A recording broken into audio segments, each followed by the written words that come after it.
Et Wagabou les boys, aujourd'hui on se retrouve pour une petite vidéo pour les derniers leaks dans quasiment de l'intégralité du codex Emperor Children, sauf toute la partie fluff, ce genre de choses. Enfin bref, je vous mettrai les deux liens dans la description de la vidéo. N'hésitez pas à les regarder, comme ça sera peut-être un petit peu plus simple pour vous. On va commencer déjà par les détachements. Le Carnival of Excess qui a été présenté en partie sur Warhammer Community il y a de ça 2-3 jours je crois. Ou début cette semaine, enfin peu importe, on est le 28 février et là ensemble on va passer je pense une bonne grosse demi-heure à regarder tout ça.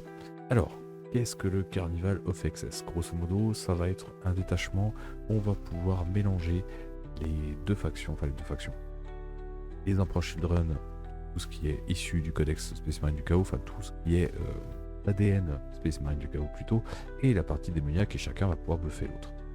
La règle du détachement, c'est lorsqu'une unité Emperor Children est à 6 pouces, une unité donc Légion of Excess. D'ailleurs, on m'a fait remarquer dans la dernière vidéo, dans un commentaire, et je te remercie mon cher ami, c'est qu'effectivement les démons du chaos ont le mot-clé Légion of Excess. Donc ça pour le coup c'est effectivement tous les combos ne seraient pas devenus de façon dégénérée. Ça c'est une bonne chose. Donc lorsque les Emperor Children sont à 6 pouces d'une unité des gens of Excess, ils sont dit Emperor c'est alimenté, survitaminé, enfin ouais, voilà. Et bien évidemment quand une unité Légion of Excess est à 6 pouces d'une unité Emperor Children, elle l'est également. Voilà, quand une unité de notre armée est Empowered, elle gagne Sustained 1. D'accord, donc chaque fois qu'une de ces unités va effectuer une attaque avec une arme qui possède l'habilité Sustained 1, le critique à hit, le fait de déclencher l'effet de l'arme, donc le Sustained 1, sera sur du 5+. Ça c'est très très bon. C'est très très bon parce qu'on a quelques sources de létalite dans les datasheets qu'on verra après. C'est pas mal. C'est un bonus qui est assez sympa, sachant que je rappelle toujours qu'on peut désengager charge, tir et advance avec la règle d'armée. Donc ça c'est un bonus où au moins on est sûr et certain que si on est à portée d'une unité démon, grosso modo, on va pouvoir bénéficier du Sustainita à minima, en plus des autres règles de nos armes. Par exemple le létalite, vraiment à tout hasard. Et que ces fameux déclenchements, le seuil de déclenchement sera sur un 5+. Il faut savoir aussi concernant la Légion d'Excès, la partie démoniaque, on pourra mettre 500 points en incursion, 1000 points en strike force et 1500 dans saut. Bref, on joue souvent en strike force, donc c'est-à-dire au format de 2000 points, donc on pourra avoir jusqu'à la moitié de notre armée en démon. Ok, là pas de souci. Et on va attaquer ensuite les optimisations. Donc l'Empiric Suffusion, une fois par Battle Round, on peut choisir une unité d'un Eshami à 6 pouces porteur et effectuer une intervention héroïque pour 0 point de cop. Ok, l'intervention héroïque gratos. Et juste dommage, c'est que ce ne soit uniquement que sur le modèle Emperor Children. Donc on ne va pas pouvoir mettre ça sur un gardien des secrets, enfin un keeper. Voilà. Après, on est sur le codex Emperor Children, donc c'est un petit peu normal. Voilà. Ensuite, nous avons le Dark Blessing. C'est uniquement pour les unités, pour la figurine Emperor Children infanterie. C'est-à-dire que ce n'ira pas sur un prince démon. Une fois par bataille, juste après que l'unité a été sélectionnée. Alors, just after an enemy unit has select this target, the player can use this enhancement. Là, de la fin de la phase, ah oui, d'accord, on passe sur une. J'ai du mal à voir une 3+ à vue jeu. Une fois par bataille, on va pouvoir, une fois que l'ennemi a sélectionné ses cibles, claquer une 3+ à vue. Là, pour le coup, si ça avait été possible de le mettre sur un prince démon, ça aurait été monstrueux parce que vous verrez, il y a eu un petit up prince démon qui est très sympa. Là, la 3+1 vue aurait été fort. Vérifie, mais oui, c'est bien une 3+1 vue. Nous avons les Posséded Blade, les épées possédées. Emperor Children uniquement, ça peut aller sur un prince démon cette fois-ci. Au début de la bataille, on va pas choisir une des armes équiper le porteur, on va ajouter 1 à la caractéristique d'attaque de cette arme. De plus, chaque fois que le porteur est sélectionné pour combattre, peut utiliser l'effet de l'arme. Si on le fait, dans ce cas-là, on va avoir plus un dégât sur les... Alors déjà, on aura plus une attaque, on aura plus un dégât sur l'arme, et ensuite, on sera Devastating Wound pour effectuer des blessures dévastatrices. Et la seule contrepartie, c'est qu'on aura la règle Hazardus. À voir le prix, et c'est pas mal. Effectivement, alors, dans l'Elix, donc dans le deuxième lien que vous aurez vu de Reddit, il y a les coûts en points, mais ce sont les coûts en points codex qui seront amenés à changer quasiment dès la sortie du codex. Donc, on passera dessus pour faire un petit récap, mais il ne faut pas en tenir compte. Ensuite, nous avons le Warp Walker, donc le marcheur du Warp, pour les figurines Emperor Children ou pour les gardiens des secrets. Ça, c'est pas mal. Chaque fois que l'unité du porteur Advance, on n'effectue pas de jet, c'est 6 pouces à la place. Chaque fois qu'une figurine de l'unité du porteur effectue un normal Advance ou Fallback Move, il peut passer à travers les unités ennemies. Et quand il le fait, il peut passer à portée d'engagement, mais il ne peut pas finir à portée d'engagement. Puisqu'on ne peut finir à portée d'engagement uniquement dans la phase de charge. Et tous les jets de fuite désespérée sont automatiquement réussis. C'est-à-dire que même si on est engagé au corps à corps et qu'on fallback, et qu'on est entouré de figurines, on n'a pas besoin de faire le jet désespéré, de fuite désespérée, même si on est battle shock par exemple. C'est réussi auto. Donc ça, c'est pas mal. C'est pas mal. Pas sûr qu'on le mettrait sur un keeper. Alors, si. On le mettrait sur un keeper, peut-être, pour avoir le plus 6 en move. Sur un prince démon, pour avoir l'advance à le plus 6 auto. Au moins, on est sûr et certain. Après, le fait de passer à travers les figurines adverses, et on devant finir plus loin que la portée d'engagement, c'est-à-dire à plus d'un pouce de toute figurine ennemie, sur les keepers, le problème c'est qu'avec la taille du socle, ça risque d'être compliqué. Mais c'est une relique vachement sympa, qui marche bien avec la rite d'armée d'Advance Charge Auto, quoi. Soyons honnêtes. Ensuite, on a 6 stratagèmes comme à notre habitude. On va pouvoir, avec Sustain by Agony, la phase de combat juste après que l'unité Emperor Children de notre armée ait détruit une unité ennemie, cette unité Emperor Children va pouvoir sélectionner une unité. La cible, ce sera notre unité Emperor Children. C'est fait, on va pouvoir sélectionner une unité Légion of Excess, donc des démons, à 6 pouces de notre unité, et une figurine à 6 pouces va récupérer 3 points de vie. Si ce sont des démonettes, on va pouvoir remettre D3 plus 3 démonettes. J'avais critiqué pas mal le détachement Drukhari, si je dis pas de bêtises, où il y avait le fameux pari, d'accord, entre Arlequin et Drukhari, en disant bah oui, mais si tu rases les Arlequins ou slash les Drukhari, dépendamment de ce que tu as en plus, généralement tu mettais 2-3 unités Arlequins et c'est tout. Là, dans le cas des Drukhari, si on les pétait, bah, on perdait la moitié des stratagèmes, on perdait la moitié de la règle d'armée, enfin, bref, on perdait plein de choses comme ça. Là, c'est pénible.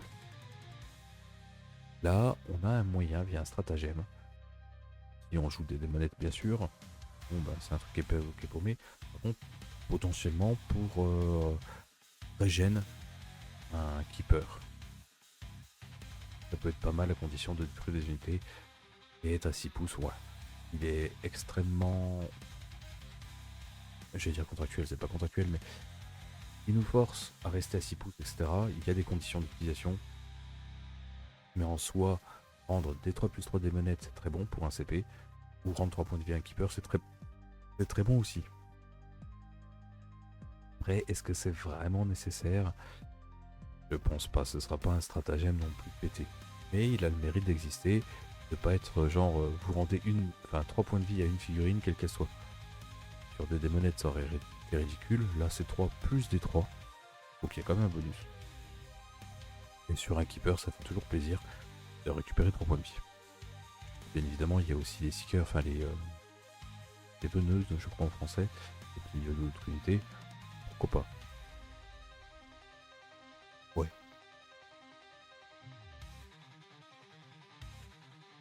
Passons maintenant à l'estatique l'auteur. À la phase de combat, juste après qu'une unité, donc démon de notre armée, ait détruit une unité ennemie. D'accord. Donc cette unité, voilà, on choisit donc cette unité et une unité à 6 pouces pour Children de notre unité démon n'est pas engagée. Notre unité Emperor Children va pouvoir déclarer une charge comme si c'était la phase de charge, mais ils pourront pas combattre à nouveau. Même si elle a été déjà sélectionnée pour combattre cette phase. Donc ça empêchera juste de taper une deuxième fois, et ça va permettre de charger autre chose, d'aller lock un véhicule en fond, d'aller... Voilà, on pourra se faire taper dessus, ça c'est sûr. Je l'aime bien en termes de mécanique, puisque ça va permettre sur des gunlines ou sur des unités sur des armées où il n'y a pas beaucoup de corps à corps, donc aller cliquer un truc, ça ne présente pas beaucoup de risques. Je l'aime bien. La condition de devoir péter quelque chose, ça reste compliqué quand même. Et ça permet d'avoir une énorme projection. Imaginez, première unité, d'accord, et la deuxième là à 6 points. Unité de démon va détruire un truc. 5 scouts, il y avait des démonies qui sont dessus qui tuent les 5 scouts. Hop. Et déclencher l'effet, le stratagème. Et juste après avoir détruit une unité ennemie. Je sais pas si on fait déjà le constat. Il faudrait vérifier dans l'ordre des choses. Mais je crois que c'est avant qu'on fasse notre consolidation. On va pouvoir choisir notre unité qui a déjà tenté de charger. Qui a probablement déjà tapé ou quoi que ce soit. On va pouvoir rebouger de 6 pouces. À 6 pouces. Et effectuer une charge. Donc on regagne encore peut-être 7 pouces de mouvement, 8 pouces, 9 pouces, enfin... Alors 12, vous y attendez pas, mais je pense que 6 c'est pas déconnant, se dire 6 pouces, voilà 7 c'est la moyenne, donc je préfère prendre la moyenne basse, donc 6. Ah, j'aime très bien, j'aime très bien. En termes de niveau d'emmerdement, disons comme ça l'est, en termes de niveau d'emmerdement, on va aller loquer plein de trucs quoi. Moi en tant que joueur garde impérial, ou même, je ne joue pas garde impérial, mais je m'imagine en tant que joueur garde impérial ou taux, c'est une purge. C'est-à-dire le mec il va venir me loquer toute l'armée, enfin voilà, il vient il me tape un truc, c'est déjà pas mal. Et là ça permet de venir charger un cordon et de continuer à aller chercher derrière. C'est excellent, c'est excellent. Après c'est situationnel parce qu'il faut que les démons du chaos éclinent un truc, que l'autre soit pas apporté, blablabla. Ensuite nous avons la violence crescendo.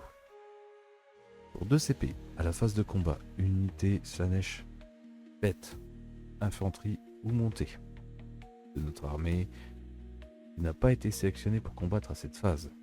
Cette unité, à la fin de la phase, jusqu'à la fin de la phase, pardon, chaque fois une figurine de cette unité effectue un mouvement de consolidation de pin, ce sera 6 pouces. Et on n'est pas obligé d'aller vers la figurine ennemie la plus proche. C'est extrêmement fort je trouve. Alors ça vaut 2 CP. C'est peut-être un peu trop cher. Mais l'effet est très fort. Après 2 CP franchement c'est cher. C'est très très cher. Et ça nous permet d'aller chercher tout ce qu'on a envie. J'ai l'impression que le Carnival of Excess, voilà, c'est vraiment des trucs comme ça où c'est je viens, je tue un truc et du coup je continue sur ma lancée. Un petit peu comme la V4, si certains s'en souviennent. Ensuite, nous avons la Sycophantic Surge. Alors là, il faut que je rapproche un peu mes yeux de l'écran. À la fin de la phase, notre unité est éligible pour déclarer une charge à un tour où elle a Advance Fallback. Ah oui, d'accord. Grosso modo, on lui donne l'Advance Charge Fallback. Tac. T'inquiète, d'accord. Tant qu'on a on finit à portée de charge l'unité qui vient de se faire charger par une unité en proche Children. Alors, filer l'advance charge à une démon, très bien. D'accord, c'est très très bien. Ou fallback charge, enfin peu importe. Mais la condition qu'une unité en proche Children charge, mécaniquement pénible. Mais par contre, ça rentre très très bien en synergie avec le codex, enfin avec le détachement. C'est la volonté vraiment d'être en synergie. Ok, ok, ça rentre bien en synergie. De là à dire que c'est fort ni quoi que ce soit, je ne pense pas. Mais c'est un outil, voilà, c'est un outil. Potentiellement, on se dit de toute manière, je voulais aller charger là-bas. Je risque de manquer de peut-être 2-3 pouces. On veut gratter 2-3 pouces sur la charge. Boum. Petit CP, et puis comme ça, on la gratte. Ensuite, nous avons la Yukani Reaction. La phase de tir adverse, juste après qu'une unité ennemie a sélectionné ses cibles. L'unité Slanesh de notre armée qui vient d'être sélectionnée donc par au moins une de ses attaques. Jusqu'à la fin de la phase, il y aura -1 pour être touché. Ouais, bah c'est un -1 pour être touché, donc là c'est très très bien. Pour les keepers, les trucs comme ça, voilà. -1 pour être touché au tir, c'est ok. Ok. Dark Apparition pour 2 CP encore. La fin de la phase de combat adverse. L'unité démonée de notre armée qui n'est pas portée d'engagement d'une ou plus ennemi, on la retire du champ de bataille et on la fait arriver des réserves stratégiques. Il arrive à la phase de renforcement de notre prochaine phase de mouvement en frappe en profondeur. Et on pourra la mettre à 6 pouces horizontalement de n'importe quelle unité ennemie. Tant qu'on est Wholly within 9 of. Tant qu'on est à 9 pouces en unité Emperor Children ami. Waouh. Alors. Oui, parce que du coup derrière on peut charger. Derrière on peut charger, on n'a aucune restriction là-dessus, il n'y a pas de souci. Le seul problème, j'en vois deux. J'en vois deux problèmes qui font que ouais, c'est un bon outil, mais ça reste équilibré et ça fait que voilà. C'est 2 CP déjà. 2 CP, je trouve ça extrêmement cher. Et le fait d'être obligé d'être à 9 pouces d'unité en proche de Renami, il pouvait juste nous faire un je repars et je viens entièrement à 9 pouces d'unité habillé quoi. Et à plus de 6 pouces d'unité ennemie. Par exemple, ça aurait suffi, ça aurait suffi. Et là, 2 CP. À 2 CP, c'est cher, hein. C'est très très cher. Parce que ça ne cible que les démonettes. Donc après, j'irai voir après, d'ailleurs. On va pas les voir après, on va les voir tout de suite. Est-ce que les veneuses ont le mot-clé démonette? Je ne sais pas du tout. Je ne sais pas du tout. Galaxy, les keepers, bien évidemment, non pas démonettes. Les femmes, non, bah les démonettes, oui, ont le mot-clé démonette. Les seekers n'ont pas le clé démonette. C'est le mot-clé seeker. Ouais, donc non. Non, il n'y a pas de... Non, donc c'est vraiment que les unités de base démonettes. Ouais, 2 CP c'est trop cher. Vu que ça ne cible qu'une unité spécifique, 2 CP c'est trop cher. Alors, on a déjà un autre à 2 CP. C'est pas un mauvais détachement en termes de lore et de cohérence à lui-même. D'accord? Il y a des trucs qui sont sympas. Enfin, je dis pas. Il y a des stratagèmes et des optimisations qui sont sympas. L'effet en lui-même d'avoir Sustainitin sur toutes nos armes. Quand on est Empowered, bref, quand on est animé par le fait d'être à 6 pouces d'unité, soit Emperor Children pour les démons ou démons pour les Emperor Children, c'est très bien. Parce que du coup, on a le Sustainitin sur 5+. Si on a déjà, bien sûr, le Sustainitin. Ça, c'est bien. C'est sympa. Ça permet vraiment de générer un gros volume d'attaque, c'est cool. C'est de la saturation. Après, ce sera pas mon détachement préféré, on va pas se le cacher. Ensuite, nous avons le Mercurial Host. Quicksilver Grace. Nous pouvons reroll les jets d'advance pour les Emperor Children. Il faut savoir que celui qu'on vient de voir juste au-dessus, c'est le seul détachement où on peut inclure jusqu'à 1000 points pour le format 2000 de démons. Hein. Le Mercurial Host. L'effet de détachement. Cool. J'aurais bien aimé qu'on puisse reroll les charges aussi. C'est pas le cas, et bah tant pis. Mais voilà. Juste avoir une règle de détachement qui dit bah tu peux reroll tes advances. Ouais, c'est un peu léger. Un petit peu léger. Mais bon, je râle pour aller. Step in Suffering, la première des optimisations de ce détachement. Pour les Emperor Children Model Only. vu qu'on peut pas mettre de démons. C'est un peu compliqué, mais bref. Chaque fois qu'un modèle de l'unité du porteur effectue une attaque sur une cible ennemie qui est en dessous de sa demi-force, qui est en dessous de sa force de départ, pardon, on ajoute 1 au jet de touche. Sympa. Et si une unité est en dessous de sa demi-force, là on a plus 1 pour blesser. Également. C'est-à-dire que je vais tirer sur quelqu'un, sur une unité de 10 où il ne reste plus que 4 personnes, j'aurai plus 1 hit, plus 1 blesse. Ouais. Oui, bah ça marche tirer corps à corps, donc. Ok. Mais... faut voir si les 3 autres sont meilleurs ou pas. Mais j'ai pas spécialement envie de la jouer.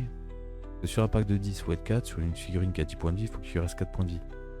Il reste 4 points de vie, je vois pas pourquoi j'irais chercher plus un place, plus un touche. Alors après, bien évidemment, si c'est une unité de 10 ou un truc qui a 10 points de vie, s'il lui en reste que 9, ou plus un pour toucher. Ça peut être sympa pour une unité de tir, notamment par exemple des Noise Marines, qui sont jouables par 5 avec 2 Blastmaster, je crois que c'est ça. Les 2 Blastmaster peuvent être sympas. En ayant plus 1 pour toucher, pareil pour les éclateurs soniques, pour pouvoir plus 1 pour toucher. Le plus 1 wound sera tellement rare que vous le verrez pas, j'ai envie de dire, voilà.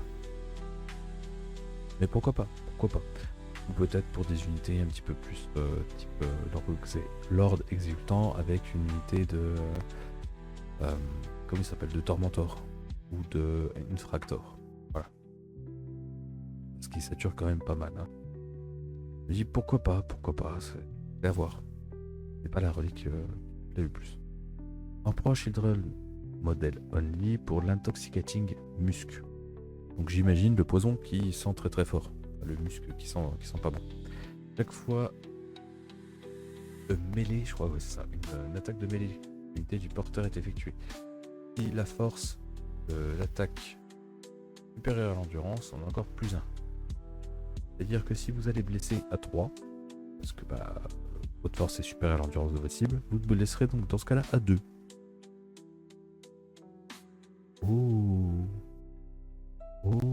Emperor Children modèle only. Petit spoiler alerte, le démon peut taper à force 6 ou force 8. Bon, les 14 attaques, on s'en fout, il n'y a pas de PA. Et l'attaque force 8, qui fait qu'on peut blesser quasiment en tout ce qui n'est pas tank ou créature monstrueuse. À 3+, on le blessera à 2+. Pourquoi pas? Spoiler alerte, non, pas sur lui, mais voilà. C'est ok, c'est ok. Parce que ça marche aussi sur l'unité, je rappelle. Donc à voir les combos qu'on pourra mettre en place avec différentes unités, les infractors, etc. Ensuite, nous avons la tactique parfaite, la tactical perfection. Emperor Children mode de only, comme d'habitude, après que chaque joueur se soit déployé. On va pouvoir jusqu'à sélectionner 2 unités Emperor Children de notre armée et les redéployer. Et si on ne souhaite pas les redéployer sur la table, on va pouvoir les redéployer en réserve stratégique. En ne tenant pas compte déjà du nombre de points que l'on a mis en réserve stratégique.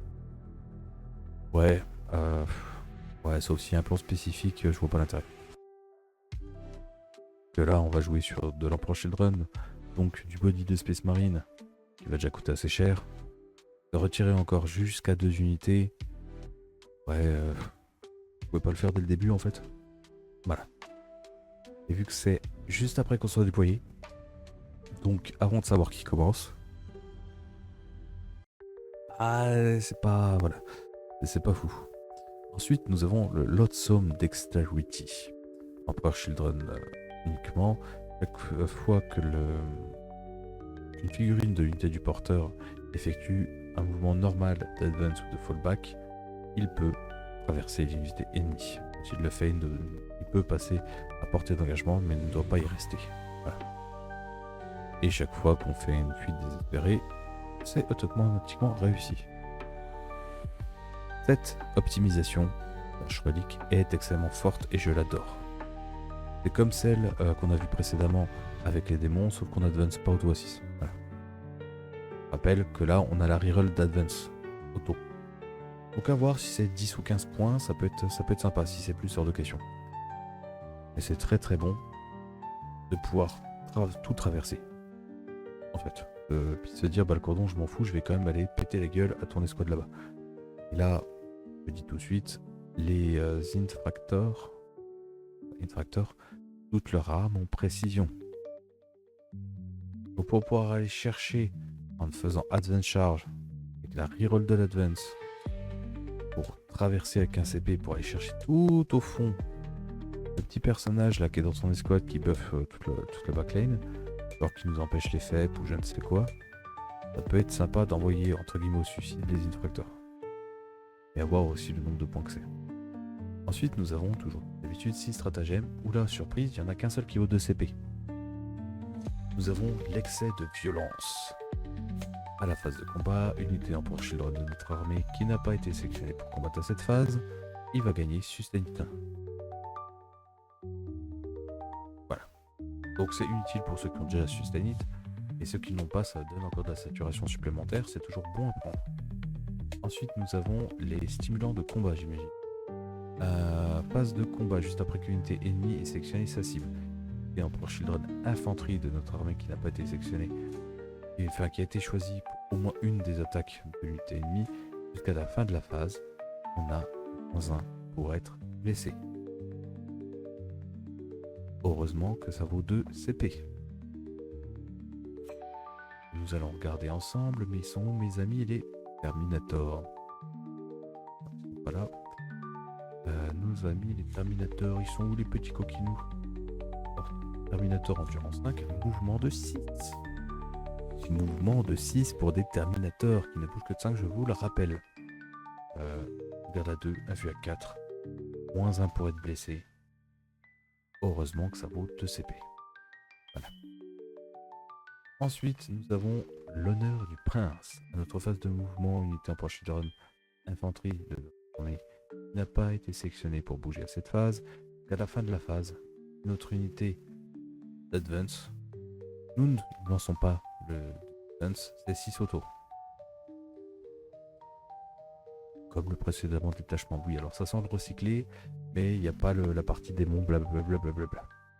Bah écoutez, très très bon. Pour un PC, on sait qu'automatiquement, on va advance de 6. Sachant que la règle d'armée est advance charge, les Terminators vont bouger 12 pouces et charger. Donc même laisser 5 Terminators à pattes dans la pampa, c'est pas déconnant. Ça va quand même bouger de 12. Alors bien évidemment tout le reste, 13, 14, plus charge derrière.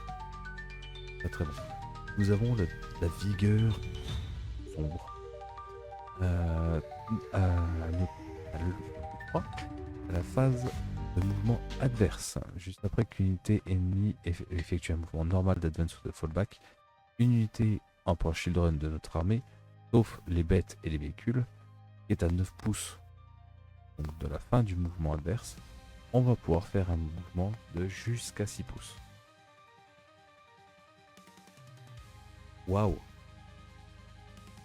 Si on a 2 CP et qu'on a des moyens d'éviter ce genre de dépenses, de points de commandement, on va pouvoir bouger de 6, advance de 6, arriver plus ou moins 9 pouces peut-être d'une personne adverse, et là on va pouvoir, dès qu'il va bouger, terminera son mouvement, ouais c'est ça, c'est End de normal move, à 9 pouces.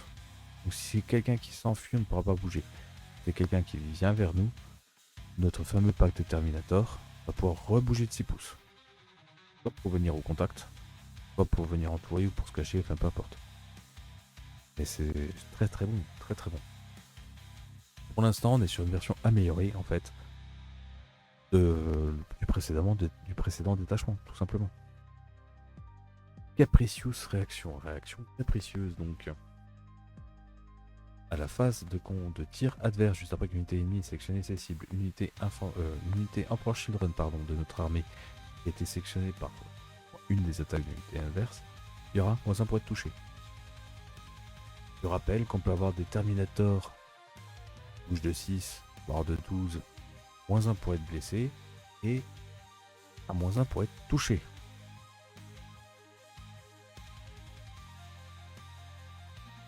C'est excellemment fort.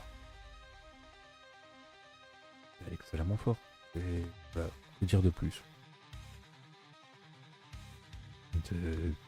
Voilà.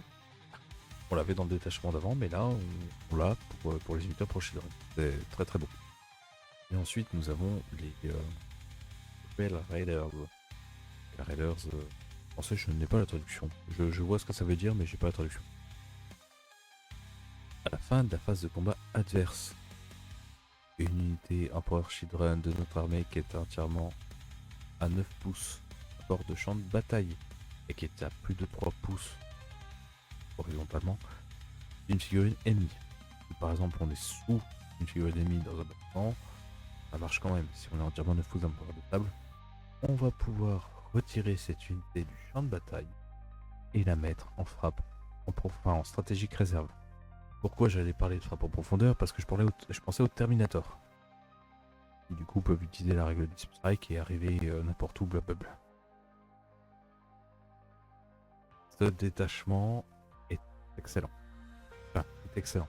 Pas par sa règle ni par ses optimisations, et tout simplement par ses stratagèmes. Ces stratagèmes sont juste monstrueux, soyons honnêtes. On va passer au suivant parce qu'il y a encore beaucoup de choses à faire. La Coterie of Consentid. Moi je l'aime bien. Ce détachement-là, je l'aime bien. C'est un détachement de pari, de prise de risque. En somme, l'arrêt du détachement. C'est-à-dire que tant que votre seigneur... D'ailleurs, j'en ai parlé dans la précédente vidéo.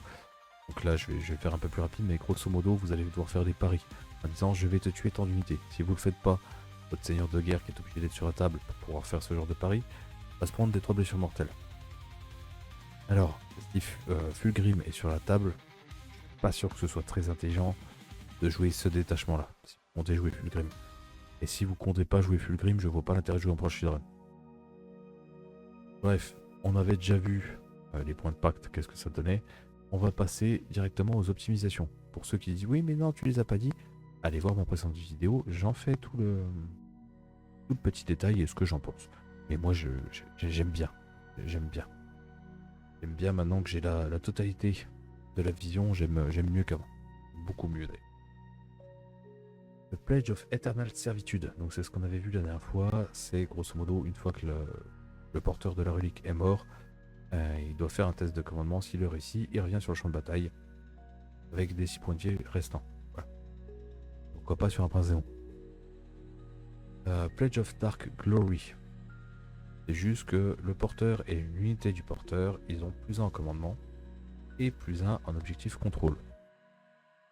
Ça c'est excellent pour aller dîner du primaire, pour juste nuller l'adversaire. Voilà. Et ça empêche l'adversaire de marquer les points de primaire. Ça suffit, c'est très très bien. Pledge of Mortal Pain. Emperor Children. Modèle ennemi. Donc au début de la phase de tir, on sélectionne une unité ennemie à 12 points et visible du porteur. C'est ça qui est un peu dommage. Et cette unité doit faire un test de Battle Shock à -2. À -2, attention. Un test de commandement, pardon, à -2. Et il est Battle Shock. Ah oui, non, pardon, c'est -2 si l'unité est Battle Shock. Pardon. Il loupe, boum, 3 Mortal Clash. Alors, c'est sympa, mais comme dit, pour être sûr de réussir, il faut que l'unité adverse soit Battle Shock. Donc, s'il a été Battle Shock, ça veut dire que souvent on a des capacités qui peuvent forcer des Battle Shock. Ou c'est parce qu'il y a eu suffisamment de pertes pour avoir des Battle Shock. Et c'est pas 3 mortels qui vont faire la différence. Sympathique, ça remplit la feuille, mais comment dire, c'est nul. C'est qu'à 12 pouces, faut être vie. Ça a le mérite d'exister parce que ça remplit la page, mais c'est... Ensuite, nous avons Edge of Unholy Emperor Children. Une fois par tour. Après avoir effectué un jet de touche. Blessure. Pour une urine et du porteur. Le porteur n'est pas Battle Shock, on va pouvoir utiliser cette optimisation. On va pouvoir changer l'un de ces résultats par un 6. Bon, je rappelle, touche, blessure, on sauvegarde. Oui, mais c'est pas fort. Oui, mais c'est pour l'ensemble de l'unité du porteur. C'est pas que pour le porteur. Là, cette petite différence avec certains mécanismes identiques pour à tout hasard les botanes. J'aime bien. J'aime bien. C'est une fois par tour. Ça, c'est cool. Si on veut jouer de façon défensive sur notre Terminator, on sait qu'il y a un Terminator qui va forcément annuler au moins une sauvegarde. Et sachant que, juste après avoir lancé le jet de dés, si on a besoin d'assurer ce 6, on tente d'abord d'avoir le 6 naturel pour pas cramer la carte. Si on voit qu'on l'a pas, par exemple, pour Devastating Wound, boum, là on peut l'utiliser. Et par exemple, si la dernière figurine avant de lâcher le truc, on tente d'abord la 4+1 vue. Si c'est réussi, tant mieux. Si c'est pas réussi, là on peut claquer l'utilisation pour le tour. Cette relique, je ne sais pas combien elle coûte. Regardez, mais ça décoûte. C'est de toute manière. Alors, c'est la Edge of Anomaly. 25 points. Non, je la trouve correcte. La Dark Glory, c'est 30 points, la Dark Glory. Ouais. Moi, c'est trop cher. J'espère qu'ils vont la baisser. Ensuite, on se retrouve comme d'habitude. Stratagème, blablabla. Le stratagème, vous avez vu.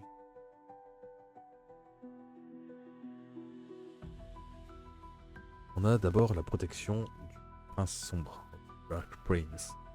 Grosso modo, dès qu'il y a une blessure mortelle ou une blessure qui a été infligée à une figurine en Pro Children de notre armée, cette unité en Pro Children va pouvoir bénéficier d'Affinopena 6 ou d'Affinopena 4 contre les blessures mortelles. C'est un très bon buff défensif. Ça va emmerder Tazenson. Ça va emmerder Tazenson alors que c'est censé... Sinch et Slanesh sont censés être copains, c'est plutôt Slanesh et Korn qui se foutent sur la gueule. Voilà. Mais bon, c'est un outil défensif incroyable. Je m'explique. Ouais, mais en fait, Fulgrim, il est fragile. Non. Grâce à ça, il a un Finopena 6. Et 4+ contre les Mortal Wound. Et voilà. Ça s'arrête là. Ensuite, il y a un deuxième stratagème qui est extraordinaire. Il y a beaucoup d'armées de Death Guard actuellement qui vont vous mettre -1 hit, que ce soit sur les attaques de tir ou de corps à corps, grâce à que vous soyez à portée de contagion, d'accord.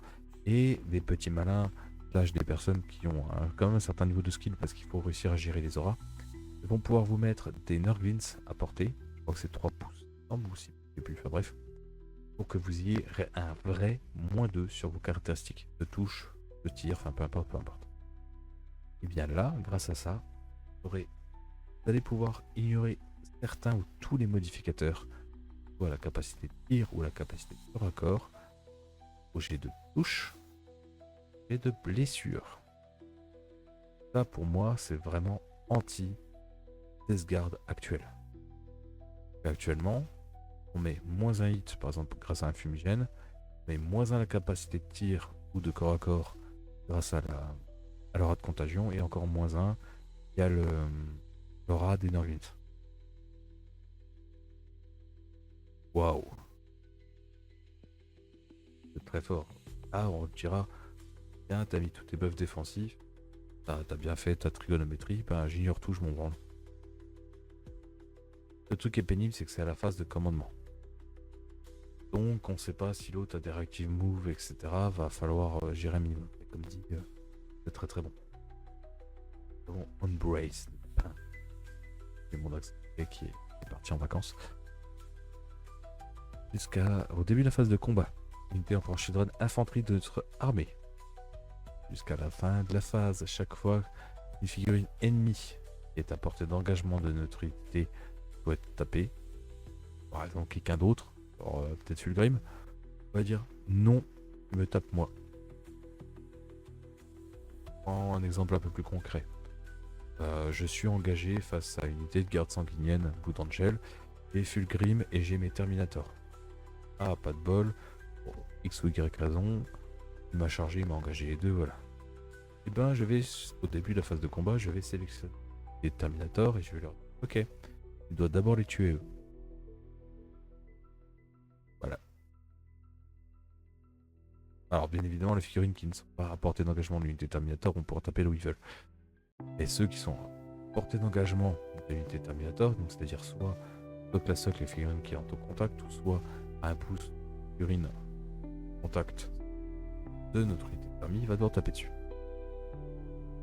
Situationnel, parce que si dans l'exemple que je viens de donner, le joueur Blood Angel a mal joué, a mal chargé, après avec les décors, etc., ça peut peut-être être orienté exprès. Et pour un CP, je trouve que c'est un outil de stratégie et de skill cap qui est extraordinaire. Ceux qui arriveront à mettre ça en place, en réception de charge, hein, j'entends. Bon les gars, chapeau. Ensuite nous avons la perfection martiale. À la phase de combat, l'unité Emperor Children de notre armée n'a pas été encore sélectionnée pour combattre à cette phase, jusqu'à la fin de la phase. Chaque urine de l'unité qui effectue l'attaque va pouvoir faire un full relance des touches. Voilà. Sachant que je rappelle, nous pouvons débloquer les Talit, du Stenit avec des crits à 5+. Sur le jet de touche. Et que nativement on peut avoir la reroll des as et la reroll des blesses. Pas des as à la blesse. C'est très bon, très bon pour un CP. Voilà, que dire de plus. Unbound Arrogance, le 5e stratagème. Alors, quand à la phase de tir ou à la phase de combat, juste après qu'une unité Emperor Children de notre armée ait détruit une unité ennemie. D'accord. That Emperor Children increase the pledge damage by 1. Donc grosso modo, pour notre compteur, il paye +1. C'est-à-dire que au T1, on peut dire je vais mettre 2. D'accord. Ouais, 2, bah écoute, le mec il a qu'une unité. Même si tu as par exemple qu'une unité de scout en visu, tu sais que tu vas pouvoir choper quoi qu'il arrive. Tu dis ok, je parie 2. Ouais mais il est débile, il parie 2. Ouais. Et hop, je parie 2. Je viens, je te tue, je claque mon CP, boum, ça fait que j'ai tué 2 unités. Donc je reporte mon pari, je prends 2 points. Donc je débloque la reroll des as à la touche. Round d'après tu fais la même, boum, t'es déjà à 4. Etc. Sachant que ça peut y aller crescendo au bout d'un moment. Ça peut dégénérer très vite.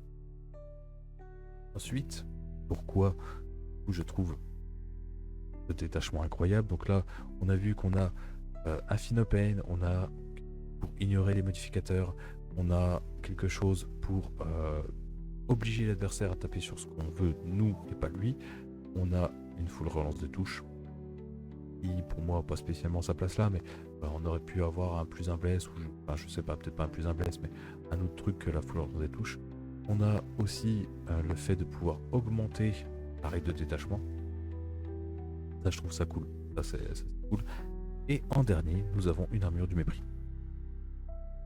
Alors qui a été écrit comme avant, mais ça avec la data slate, je pense que ce sera corrigé.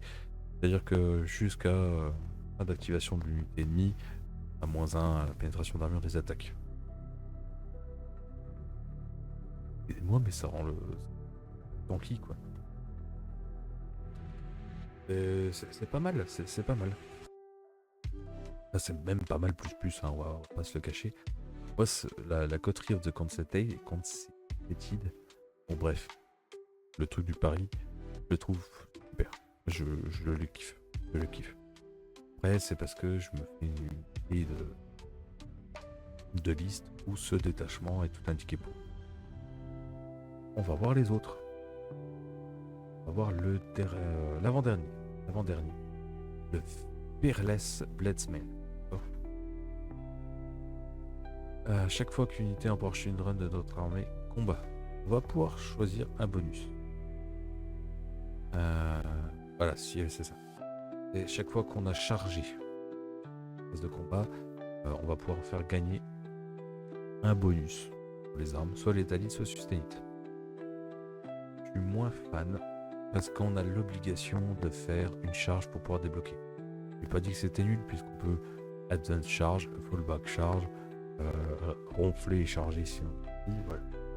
Soit létalite, soit sustainite. Bonne règle. Je la trouve moins bonne que les paris parce qu'on est obligé d'avoir effectué un mouvement de charge. De tour. Si pour X ou Y raison on veut rester en contact d'une unité, pénible. Rien ne nous empêche de désengager, charger. Pas désengager, advance et charger. Houtless opportuniste pour la première optimisation. Approche de modèle only comme d'habitude.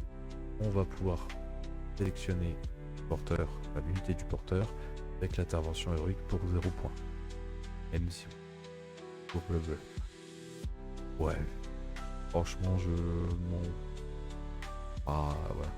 Il reste 5 points, que ça vaut 5 points, pourquoi pas, mais Houtless opportuniste, c'est beaucoup. Actuellement, hein, parce que. Oui. Houtless opportuniste. 10 points, non, trop cher. Ensuite, le planning speed. Approcher de modèle only, une fois par bataille à la début de la phase de combat. Le porteur peut décider cette optimisation. Il le fait jusqu'à la fin de la phase, il aura Fight First.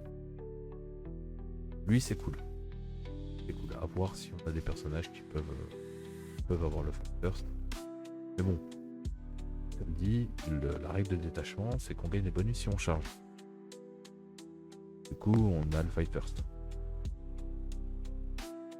Voilà. Ou c'est une relique qui est inutile. Enfin, inutile dans l'optique d'utiliser les règles de détachement. Parce qu'en réception de charge, oui, c'est très bien. Et du coup, on va taper avant son adversaire, puisque je vous rappelle que dans l'ordre d'activation des règles de combat, on commence déjà par l'adversaire. On a un Fight First, nous, puisqu'on a chargé, l'adversaire a un Fight First natif, on commence par l'adversaire qui va d'abord effectuer ses attaques. Ce sera nous. Donc oui, bien en réception de charge, mais sinon inutile. Distorsion, en Porsche Dread modèle Oni. Plus une attaque, plus un dégât. Il y a vraiment besoin d'en parler. On dit oui, c'est tout. Rise to the challenge. Approach donne infanterie uniquement. Soit par bataille. Fin de la phase de combat. Si le porteur n'est pas à portée d'engagement. Si le porteur est à portée d'engagement de 3 ou... Ah oui, d'accord. Pardon. Moi qui n'ai absolument rien compris au truc. Une fois par bataille, à la phase de combat, si le porteur a portée d'engagement de 3 modèles, 3 figurines ennemies ou plus, peut utiliser cette optimisation. S'il le fait, le porteur gagnera un nombre d'attaques additionnelles. Quand il le fait, you can select one ability using. Ok, donc on pourra gagner établit toute limite sur ses attaques. Alors par contre, ce qui me bloque, en fait ça sert à rien. Alors j'ai du mal à comprendre, dites-moi dans les commentaires sur la vidéo. Là j'ai clairement du mal à comprendre. Oui, on va gagner, c'est à la fin de la phase de combat, d'accord? Donc c'est que la fin de la phase de combat, c'est qu'une fois tout le monde a combattu. On a encore apporté l'engagement, on a déjà combattu. On va gagner. Ah d'accord, pardon, oui, il y a une phrase que j'avais pas lue. If he does, he can fight an additional time. Non, c'est moi qui ai mal lu en fait. Je pensais qu'il gagnait un nombre d'attaques, pardon. Pour moi, dites-moi dans les commentaires, je suis mal lu de travers. Effectivement, il va pouvoir combattre une fois de plus. Et d'accord, donc c'est une excellente relique quand on va jouer contre du MSU où il y a plein de figurines, etc. contre des hordes de néophytes par exemple, du Kuljay Stealer, contre des Bad Boys, contre des marais cultistes de Gaunt ou je ne sais quoi. C'est très très bon. Contre, c'est spécialisé contre ça. Si on joue contre du Custodes, du RK, compliqué d'être engagé contre 3 figurines ou plus. Par contre, c'est très bon, ça permet de combattre 2 fois. Alors, ça demande de survivre et tout, mais. Non, franchement, c'est bien. Ça, c'est une bonne relique pour ce détachement-là, dans les conditions d'optimisation. Comme d'habitude, blablabla, les 6 détachements. Enfin, les 6 optimisations. Nous avons la Deft Paris. La phase de combat, juste après qu'une unité ennemie est sélectionnée, ses cibles. Une unité en prochaine de notre armée qui a été ciblée par une ou moins de ses attaques. À la fin de la phase, moins 1 hit. Ok, pour un CP c'est cool. Il y a la Death Ecstasy, pardon. Bref, grosso modo, on renifle de la farine. La phase de combat juste après qu'une unité ennemie est sélectionnée, donc etc. Toujours sur une unité en parachute run, donc ça marche sur le monde. Jusqu'à la fin de la phase, chaque fois qu'un modèle de notre armée est détruit, si ce modèle n'a pas combattu à cette phase, on ne le retire pas. Tapoto. Ouais, c'est celui qu'on avait vu, si je dis pas de bêtises. ECP Tapoto. Voilà. Il n'y a pas de jet sur 4+, peut-être qu'éventuellement que... Après, donc pareil. C'est-à-dire que là, on s'est fait charger. Donc c'est avec notre mouvement de 7, plus advance charge, etc. On bénéficiera pas de notre bonus. On a vraiment envie d'utiliser 2 CP pour ça. Voilà. Par contre, ça nous permet potentiellement d'aller chercher de la Death Guard. On va se dire, ah ouais, mais la Fight First, si je le charge, il m'entube. Et là, ça nous permet quand même de faire un peu de dégâts alors qu'on sait... Et bon, bah... c'est qu'il allait me taper. Mais j'ai prévu le coup en amont. Après, 2 CP, c'est cher, hein, comme d'habitude. Ensuite, nous avons la violence incessante. La phase de combat, jusqu'à la fin de la phase. Jusqu'à la fin de la phase de combat, pardon. Chaque fois qu'une unité, modèle de notre unité effectue un mouvement de consolidation, on peut le faire de 6 pouces au lieu de 3. À condition que ce mouvement de consolidation nous emmène à une unité ennemie. Oui. Donc ce mouvement de consolidation nous amène à porter l'engagement d'une unité ennemie. Enfin, d'une ou plusieurs unités ennemies. Ouais, alors oui et non, parce que pouvoir aller loquer d'autres unités skillées en pensant à ce stratagème, puisqu'on aurait pu anticiper avant, en se bloquant avec les mouvements, les rotations et tout, de dire bah voilà, une fois que j'ai fini de taper, que j'ai pété ton unité parce que je vais te l'exterminer, bah je sais qu'en faisant de nouveau 6 pouces, je vais pouvoir aller contacter mon char qui est derrière, ta petite unité de camping, et du coup aller sur l'objet, enfin voilà. Ok, moi je dis oui. C'est vraiment un stratagème à skill cap. Cruel Blade Shame. Bladesman. Phase de combat, unité en Power Shield de notre armée qui a effectué un mouvement de charge ce tour et qui n'a pas encore été sélectionné pour combattre jusqu'à la fin de la phase. On augmente la pénétration d'armure des armes de mêlée de 1. Bah voilà. Ah, plus 1 PA sur les armes. Ah, très très bon. Très très bon pour le coup. Je pense qu'il n'y a rien d'autre à dire. Terrifying Spectacle. Spectacle terrifiant du coup. À la phase de commandement adverse. Unité en prochaine drone de notre armée. Oh, oui, ça va être chiant. Qui effectue un mouvement de charge à la phase de charge précédente. Et qui a détruit une ou plusieurs unités ennemies dans la phase de combat précédente. Toutes les unités ennemies à 6 pouces de cette unité doivent effectuer un test de Battle Shock en retirant 1 si elles sont en dessous de leur demi-force. Quoi? Is there below unit affected by this stratagem de no need to take any other Battle Shock? Oui, donc ceux qui sont déjà Battle Shock n'ont pas besoin de le faire, mais bon, phase de commandement. Ouais, ce stratagème, non, pas du tout par contre. Alors, si, bien, tu pètes une unité qui est au milieu positive adverse. Fais ton mouvement de conso de 6, par exemple avec violence incessante. T'arrives au contact de quelqu'un, d'accord. Phase de commandement. Bonjour, tout le monde va être à 6 pouces. Va être battle shock, tout ça. Et t'auras -1 et tout. Ouais. Alors, j'aime l'idée. Ça me rappelle un peu cette V4 où on continuait, etc. à les taper, enfin pas ce genre de choses.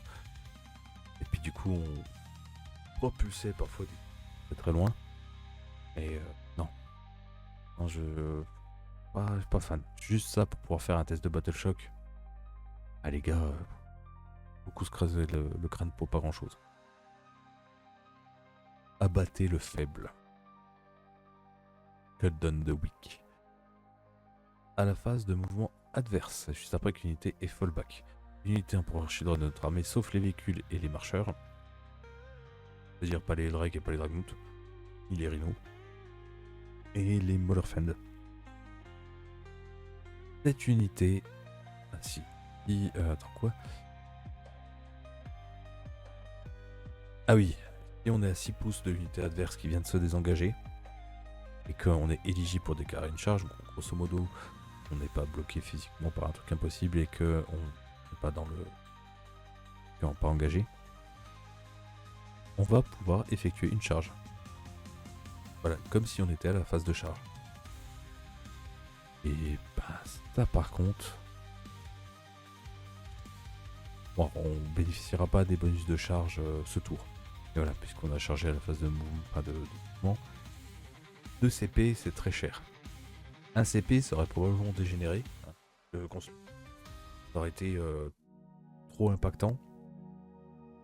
Mais 2 CP, je suis pas sûr qu'on a envie de le faire pour 2 CP. Après, en soi, ça n'exclut que les véhicules et les marcheurs. C'est-à-dire, potentiellement notre cher Green va pouvoir venir tabasser dans les lignes très profondément. C'est pas un détachement pour conclure qui me plaît énormément. Je sais pas ce que vous en pensez dans les commentaires, mais moi c'est pas le meilleur. Et en dernier, nous avons le Rapid Evisceration. C'est vraiment un détachement qui va tourner autour des véhicules de transport, des Rhinos et des Land Raiders. Chaque fois qu'une unité en Powershield Run de notre armée effectue une attaque, elle vient de désembarquer d'un transport, Rhino ou Land Raider, on va pouvoir avoir la reroll des as à la touche et à la blesse. Voilà. Très simple. Pas plus simple que ça. Optimisation.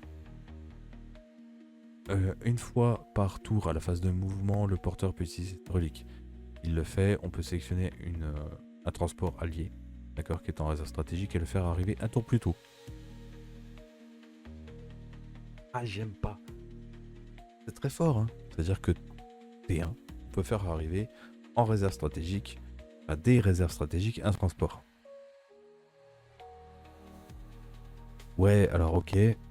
Ou alors T2, le faire arriver comme si on était T3 si vous préférez. Ouais, mais non. Ouais, mais non.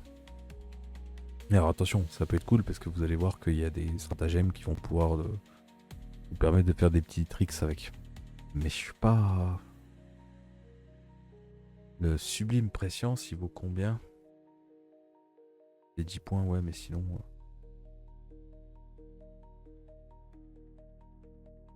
25 points. 25 points. Cher quand même.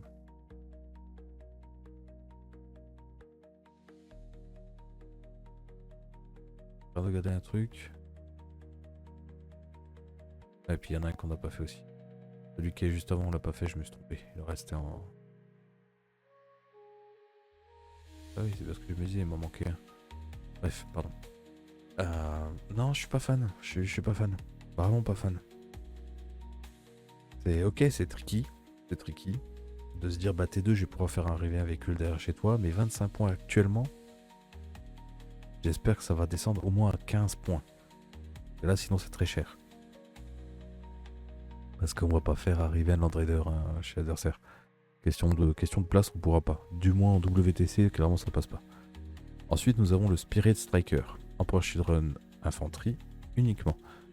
Chaque fois qu'il désembarque d'un transport, jusqu'à la fin du tour, on va pouvoir avoir la reroll des charges pour l'unité du porteur et le porteur bien sûr. Et on ne pourra pas les Overwatch.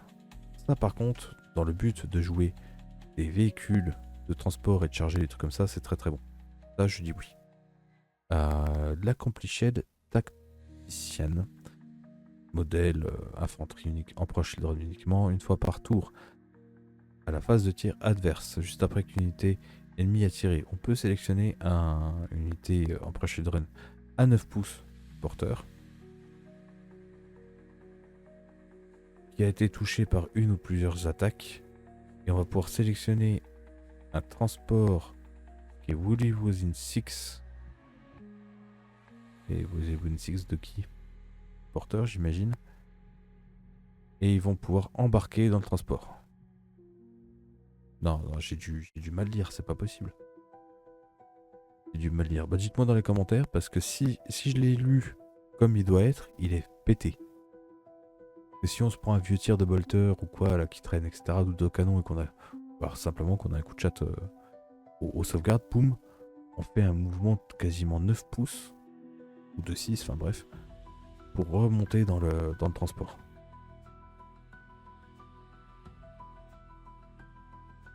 C'est très fort. C'est très très fort. Moi je... Ouais. Ça remplace un stratagème de tu m'as tiré dessus, je me casse. Très très bon. Ensuite nous avons le Heretic Adept. Emperor Children Infantry Model Only, une fois par Battle Round. Quand on doit faire une sauvegarde... Enfin, quand on a loupé pardon, une sauvegarde sur un véhicule ami à 6 pouces du porteur, on change la caractéristique de dégâts par 0.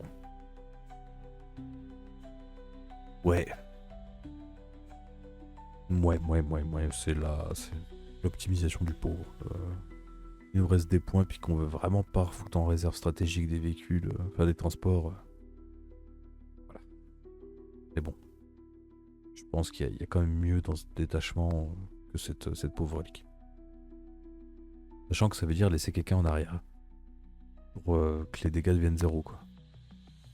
Ah, puis vu que c'est un modèle infanterie, donc c'est-à-dire pas sur un prince démon, c'est pas spécialement intéressant. Donc, on to the next, le premier des stratagèmes. À la phase de combat, juste après qu'une unité Emperor Children de notre armée ait détruit une unité ennemie, on va pouvoir remonter dans un transport si on évolue Win 6. Voilà. On est entièrement à 6 pouces du transport, on l'a tapé, hop, on peut se rebarrer dedans. Rapide éclair, très très bien. Advance and Claim, à notre phase de commandement unité Emperor Children transport, qui a des Tormentors à l'intérieur. On va pouvoir sélectionner un objectif marqueur qu'on le contrôle avec ce transport, et du coup on aura le stick dessus. Je m'explique. On est sur un objectif où on a un rhino qui est posé dessus, avec une unité de Tormenteur dedans. On va pouvoir, grâce au Tormenteur, utiliser le rhino pour pouvoir, ou le rhino ou le Land Raider, pour pouvoir garder l'objectif sous contrôle si on quitte, etc., tant que l'adversaire ne vient pas le reprendre. Ouais. Un CP, j'aime bien. J'aime très très bien. Ensuite, nous avons le Dynamic Breakthrough. À notre phase de mouvement, unité Emperor Children véhicule de notre armée qui n'a pas été sélectionnée pour bouger cette phase. Elle va pouvoir traverser les unités ennemies. Sauf les monstres et les véhicules. Enfin, on va pouvoir passer à portée d'engagement, etc. Et puis comme d'habitude, si on doit effectuer un mouvement de fuite désespérée, on va pouvoir le faire automatiquement. Bon, c'est ok, c'est pour les véhicules. Ce qui est dommage, c'est que ça ne nous permet pas de passer à travers les murs, à travers les décors. Beaucoup, je pense à toi, le Mollerfeind. Et non. Non, sinon il est pas trop mal. Ça permet de passer les cordons, puis d'aller débarquer les unités. Ensuite, nous avons la Ceaseless Onslaught. À la phase de charge, unité Emperor Children de notre armée qui vient de débarquer d'un transport ce tour. Qui a fait un mouvement normal. On va pouvoir charger. C'est là où je vous disais que du coup la première relique, la Sublime Prescience, est pas si dégueulasse que ça. Et du coup T2 on arrive chez l'adversaire via le transport, on débarque, on charge. Coucou. Bon, après il faut de la place, etc. Ensuite nous avons la Reactive Disembarkation. À la phase de tir adverse, juste après qu'il ait tiré sur une unité de transport, enfin qu'il a sélectionné une unité de transport de chez nous, on va pouvoir One Emperor Children Unit d'embarquer dans le transport, va pouvoir désembarquer. Dans ce cas-là, on peut le mettre à n'importe où à 6 pouces du transport. Et bien évidemment, pas à portée d'engagement de l'unité ennemie. Ouais. J'aime bien, comme ça évite qu'ils soient battle shock parce qu'ils sont sortis d'un véhicule qui est détruit. Ça leur permet d'advance charge, ça leur permet d'éviter des morts, ça permet de gratter encore 6 pouces. Sachant que je rappelle que les embarquements normaux sont 3 pouces. Ensuite, nous avons le Outflanking Strike. À la fin de la phase de combat adverse. Unité Emperor Children, transport de notre armée et jusqu'à 2 Emperor Children. Non, pardon, c'est un transport allié. Donc c'est-à-dire un Land Raider ou 2 Rhino, puisque c'est dédicacé de transport, ils peuvent repartir en stratégique réserve s'ils sont à 9 pouces, ou les Wizin d'ailleurs. Donc entièrement à 9 pouces d'un des bords du champ de bataille. Cool, parce que du coup ça nous permet, au hasard, de faire revenir des véhicules vraiment à tout hasard, un peu n'importe où sur le champ de bataille, des mecs qui sont chez nous qui étaient restés là jusqu'à qu'il n'y ait plus aucune faible adverse, et ensuite hop les renvoyer, etc. Ça fait un budget Rhino assez élevé, hein, on va pas se le cacher. Voilà. Ça c'était le rapide éviscération, et il nous reste le dernier. Celui que j'avais le plus apprécié, si je dis pas de bêtises, dans la vidéo précédente, pour le coup. Mais effectivement c'était ça. C'était le fait de bouger, charger, advance sans malus, etc. Ça je vous laisserai aller voir la petite vidéo. Mais là on va finir les optimisations ainsi que les stratagèmes. Ensuite on s'attaquera au datasheet. Eager to prove, en prochain run model only. On peut reroll les charges du porteur, etc. Et si on est favori de Slaanesh, on aura plus de mouvement. On bouge déjà de 7, ça fait dire qu'on bouge de 9. On peut advance charge, on peut reroll la charge. Repulsed par la weakness, par les faibles. Repousser les faibles, je sais pas trop. Approcher dans le modèle only, donc ça pas de souci. Chaque fois qu'une unité ennemie, sauf un monstre ou un véhicule, désengage de nous, on va pouvoir, on lui force à faire un test de fuite désespérée. Quand il le fait, si notre unité est favorite de Slaanesh, on va leur faire encore moins un haut test. Sympa mais trop situationnel. Good and Vinglorious. Pour Children Model Only, on peut reroll les tests de Battle Shock et les tests de commandement, peut-être pour l'unité du porteur ou porteur. Et en plus de ça, on ajoute un à notre objectif contrôle quand on est les favoris de Slaanesh. Ouais. Tueur de champion. D'ailleurs, championne. En prochain modèle only, comme d'habitude, les armes mêlées du porteur gagnent précision. Et chaque fois que le porteur effectue une attaque sur une cible, il y a le mot-clé personnage, on augmente la force et les PA, pénétration d'armure, de l'attaque de 1. Excellent.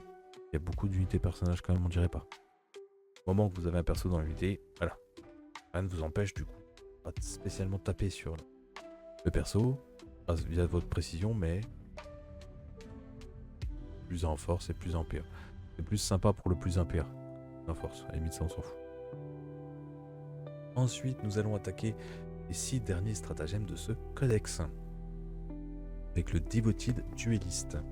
À la phase de combat d'unité, un personnage à one or more Emperor Children caractère. Donc c'est un ou plusieurs personnages caractères de notre armée qui n'ont pas été sélectionnés pour combattre cette phase. Sélectionne unité ennemie. À la fin de la phase, les armes de mêlée dont sont équipés ces modèles. Ces personnages, des armes de mêlée de ces personnages-là gagnent Susanite 1 quand ils tapent sur la cible. Pour du coup faire un concours de kiki pour savoir qui est le favori de Slaanesh. Un CP trop peu efficient. Mort magnifique. À la fight phase, donc à la phase de combat juste après qu'une unité ennemie ait sélectionné ses cibles. Sélectionne unité Emperor Children caractère, donc un personnage Emperor Children de notre armée qui a été choisi pour au moins l'une de ses attaques. À la fin de la phase, chaque fois qu'un modèle dans notre unité est détruit, un modèle peut fighter sur un 4+, oui c'est ça, sur un 4+, et on rajoute 1 si on est une unité favorite. Ouais, mais pour ça, on va avoir un personnage dedans. C'est un fight and death du pauvre, il peut être sur du 3+, mais il faut un personnage dans notre unité. Non, au final, non merci. Alors que la dernière fois, j'en étais assez fan. Heightened Jalousie, à la phase de tir ou la phase de combat.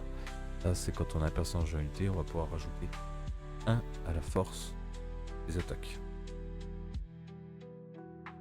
Jusqu'à la fin de la phase, chaque fois qu'un modèle de cette unité en prochain caractère n'est pas notre favori, a +1 à la force de Donc ça va nous permettre d'avoir des Blastmaster Force 11, les Blastmaster Force 7, 3 ou 8, je sais plus, Force 7 il me semble. Ah, voilà, c'était quand même pas mal. C'est le seul truc qui me plaît. Le Diabolique Majesty. Là, c'est à la phase de tir ou à la phase de combat, juste après qu'une unité approche Children, personnage de notre armée, devient les favoris. C'est une empereur caractère, donc ce personnage, cette unité de personnage, chaque fois qu'une unité ennemie, enfin chaque unité ennemie à 6 pouces de notre unité doit faire un test de Battle Shock en enlevant 1 au résultat. Ouais, c'est sympa, mais franchement, c'est pas le plus mieux. On va pas se le cacher, messieurs dames. Boys. Et ouais. Pas fan. En plus, on a du mal à le lire. Refusal to be outdone. D'être viré, on va dire ça comme ça. À notre phase de charge, unité approche Children. Donc, comme d'habitude, personnage sélectionne une unité ennemie à portée d'engagement d'une ou plusieurs unités de notre armée.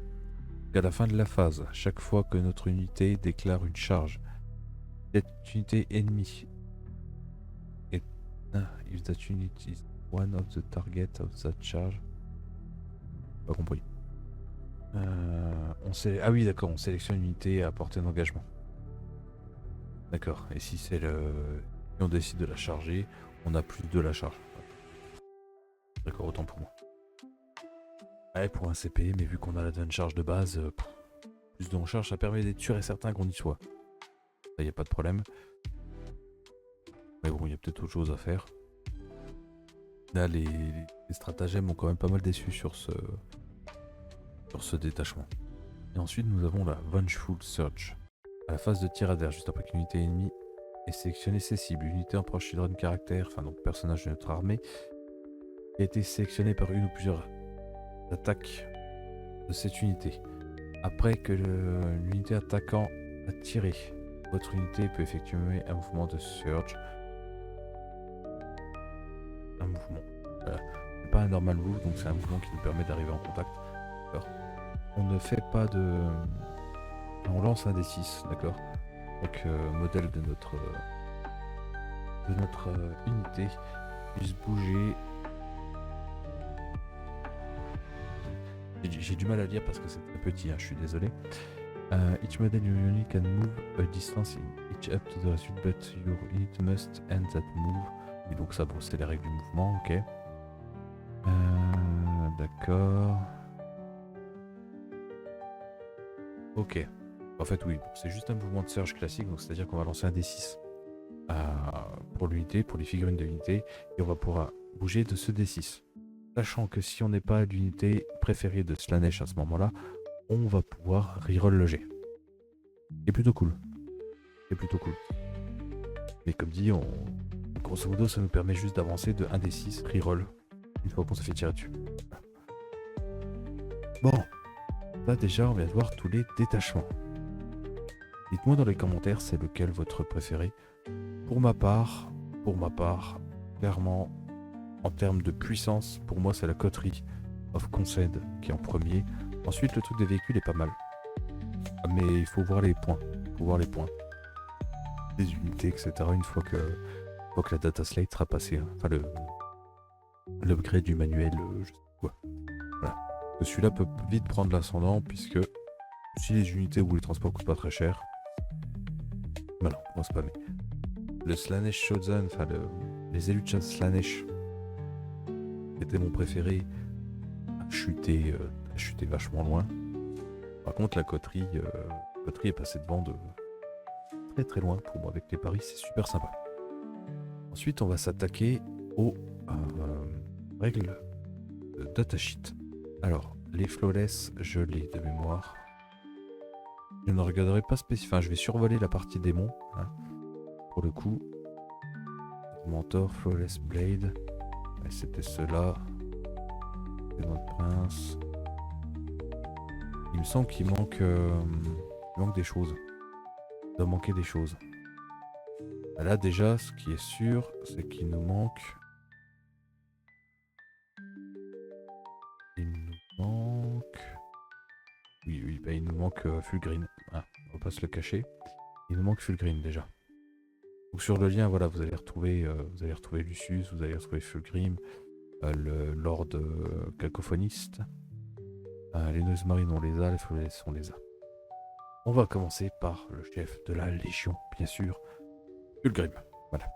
Là, c'est juste marqué que c'est -1. Là, voilà. Juste ici, là, au niveau de mon crâne. Et quand on est entre 1 et 6 points de vie, on a -1 pour toucher. Voilà.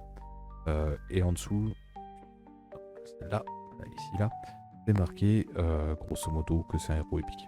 Rien d'extraordinaire. Règle assez sympathique. De l'autre côté, par là-bas. Dire, bah non, on verra pas. Mais que c'est obligatoirement le seigneur de guerre. Donc dans l'ordre du pari, il faut automatiquement qu'il soit en vie. Donc c'est sur lui qu'on va claquer le Finopène à 6. Voilà, simplement. Et bien notre cher pépère Grim, c'est un sacré petit cochon. Il peut arriver en frappe en profondeur. Ah, c'est dommage dans le cadre du pari, parce que du coup le pari... compliqué. Voilà, c'est compliqué de faire T1, puisque du coup notre seigneur de guerre ne sera pas sur table. Après, ça se trouve, on ne jouera pas le Fulgrim. Mais comme dit, ce serait dommage de ne pas jouer Fulgrim dans l'armée d'un proche de Red. Il a 12 pouces, 6 tirs, Sustainit 1, qui touche à 6. Enfin, qui touche à 2, pardon. De force 8, -2. Waouh. Déjà là, on est sur une arme de tir qui fait quand même assez mal. Même si c'est que 12 pouces, ça déconne pas. C'est de l'anti-élite très très fort, d'accord? On est toujours sur un modèle qui bouge de 16. Il va pouvoir Advance Charge, je rappelle, donc T1 il charge. Hein. Voilà, on va pas se le cacher.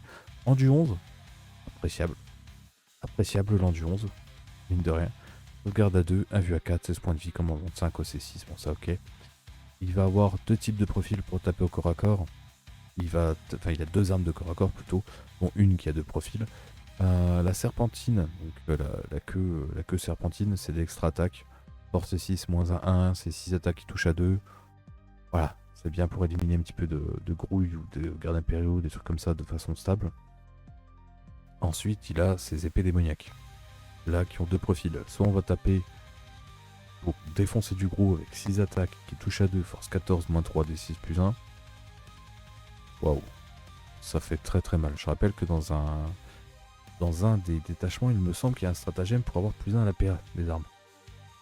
Là, ça peut faire mal. PA-4, la PA-3 au corps à corps est déjà largement suffisante. Hein. Généralement, on est sur Navu. Ensuite, on a en sweep, donc en balayage, 12 attaques qui touchent à 2, force 8, -2, 2. Même la force 8 est pas déconnante. Hein. Pas déconnante du tout.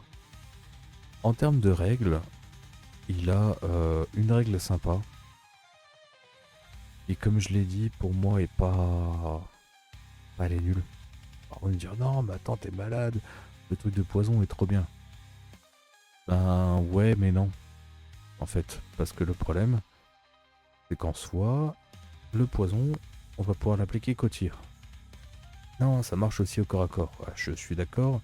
Sauf qu'en fait, si on tape sur un truc, c'est pour qu'il meure au corps à corps, puisqu'on n'est pas une armée de tir. Donc ça veut dire que si on l'a empoisonné, et qu'on ne l'a pas tué, c'est qu'on a fail. Attention, me faites pas dire ce que j'ai pas dit. Il existe effectivement un détachement où quand on a fini de taper, qu'on a rasé une escouade, on va pouvoir aller en contact d'une autre unité.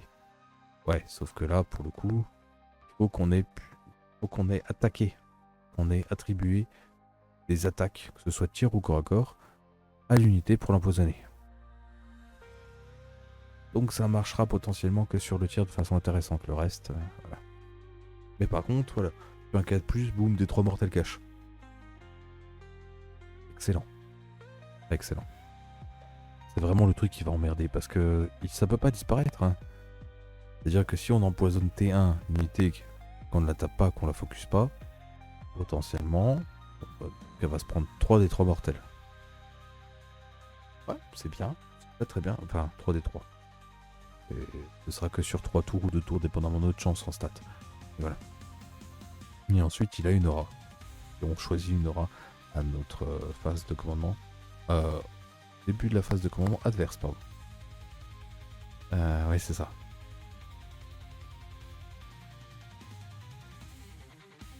Je pense qu'il y a un fail là dans l'écriture. Ah non, c'est au début de la phase de commandement jusqu'au début de la prochaine phase de commandement inverse, ok. Là, on va pouvoir moins un point de toucher. C'est toujours appréciable. Moins un hit. Ou avoir le fight first. Encore mieux. Ou alors, tant qu'on est à 6 pouces, tant que Fulgrim est à 6 pouces d'unité ennemie, cette unité ennemie, si elle souhaite fallback, elle doit faire un test de commandement. Si elle loupe, elle doit rester stationnaire. Ouais.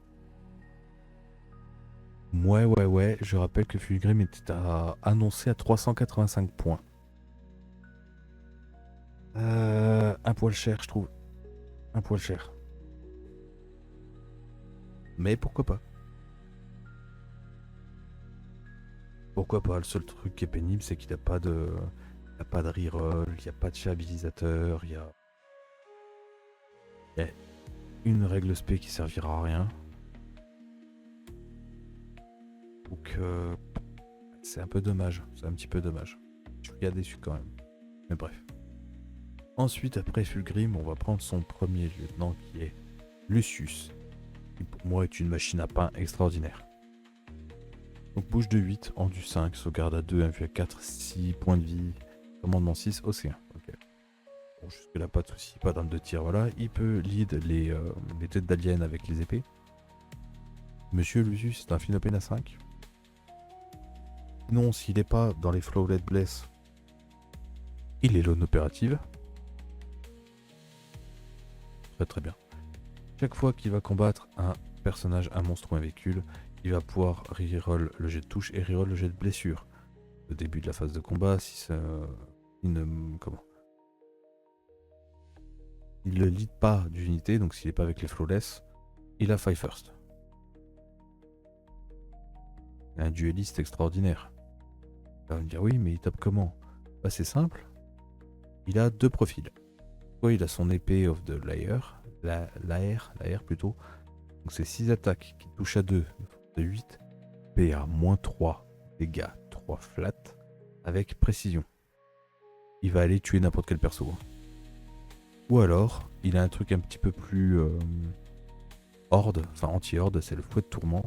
Et Sustainite 1. C'est Sustainite 1. 10 attaques qui touchent à 2, force 4 -1. Waouh. Incroyable. Enfin, Lucius auto-include. Moi ouais, Lucius est auto-include. Ensuite, nous avons notre cher seigneur Cacophoniste. Il a une sirène de mort en pistolet.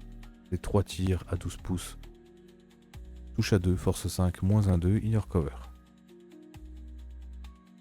Ouais, pour un pistolet, on tire à 12. Après des sirènes de mort, force 5, ok. Qui touche à 2.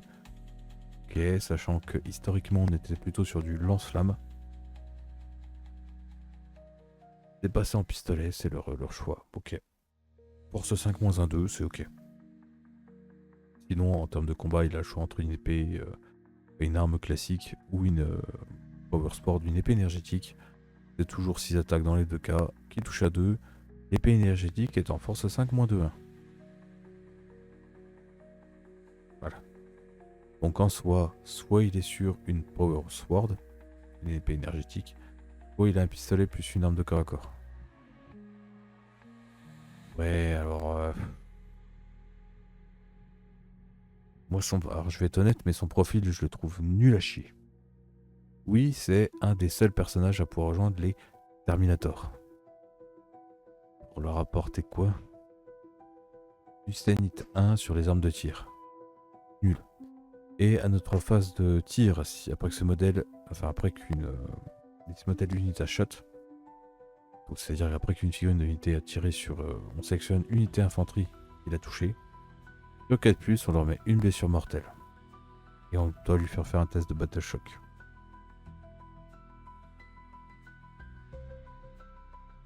Comment dire? Ah, c'est éclaté au sol. Niveau 50 points, ouais, sinon... sinon on n'en veut pas en fait. Story up. On n'en veut pas si c'est plus de 50 points. Lord Cacophoniste, ils sont où?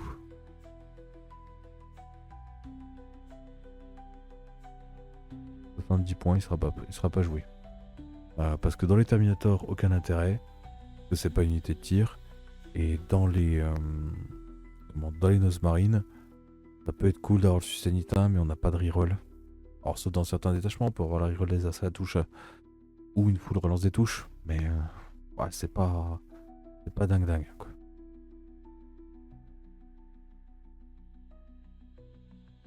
Ensuite tout ça on avait vu. Hop, on va s'attaquer à la deuxième partie d'Helix. Vous retrouverez bien évidemment dans la description de la vidéo les deux liens pour avoir. Nous avons le Lord Exultant. Bon, vous avez les règles sous les yeux, grosso modo. C'est soit une épée énergétique, enfin bref, ce genre de choses, donc ça, on s'en fiche. Il y a deux petites nouveautés. Soit il peut avoir une lance, donc un Phoenix Power Spear, 5 attaques qui touche à 2, force 7, moins 2, 2. C'est sympa. Soit il peut avoir le fouet, 4 attaques qui touche à 2, force 4, moins 1, et c'est en plus, d'accord? Sachant que on peut remplacer son pistolet plasma soit par la moufle, enfin le gantelet énergétique, soit par le fouet, à savoir ce qu'on préfère. Et la lance donc, du Lord Exultant peut être remplacée soit par une Mastercraft Power Weapon, donc c'est une arme énergétique de maître, et ou un Screamer Pistol. Ouais, le Screamer Pistol, je pense que tout le monde s'en branle. Les 3 tirs force 5, moins 1, 2, même s'il touche à 2, voilà. Par contre, il apporte le léthalite. Et il apporte le léthalite, qui est très très bien. Tac tac tac, et une fois par bataille, au début de la phase de combat, il peut s'énerver. Un petit peu comme les... comme les Seigneurs du Chaos Space Marine. Il va gagner 3 attaques et plus 1 à pénétration d'armure. Ça c'est cool. C'est extrêmement cool parce que moi perso avec sa lance, bien. 5 attaques qui touchent à 2, donc 8 attaques qui touchent à 2 de force 7 plus 1 blesse, et à moins 3 flat 2. Je le trouve génial. Génial. Et je n'ai pas parlé de cette dernière règle que je gardais pour la fin. C'est-à-dire qu'il peut lead les infractors ou les tormentors, d'accord? Quand il est attaché à une unité battle line, durant l'étape de déclaration, blablabla. Ce modèle gagne l'infiltration et le mouvement scout de 6. Voilà, tout simplement.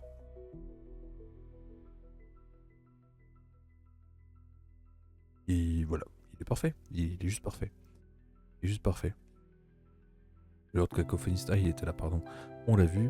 Le sorcier, c'est un sorcier classique. Hein, je veux dire, voilà, il n'y a rien d'extraordinaire. Son pouvoir, c'est un tir à 18 pouces. Il fait 16 tirs. Déjà 3, force 6, moins 2, D3. Et on est en mode hasardous. Il est devastating wound, bien sûr. Sinon, c'est juste des 6 tirs qui touchent à 3, force 5, moins 1, D3. Voilà. C'est pas dingue. Quand il lit d'une unité, chaque fois...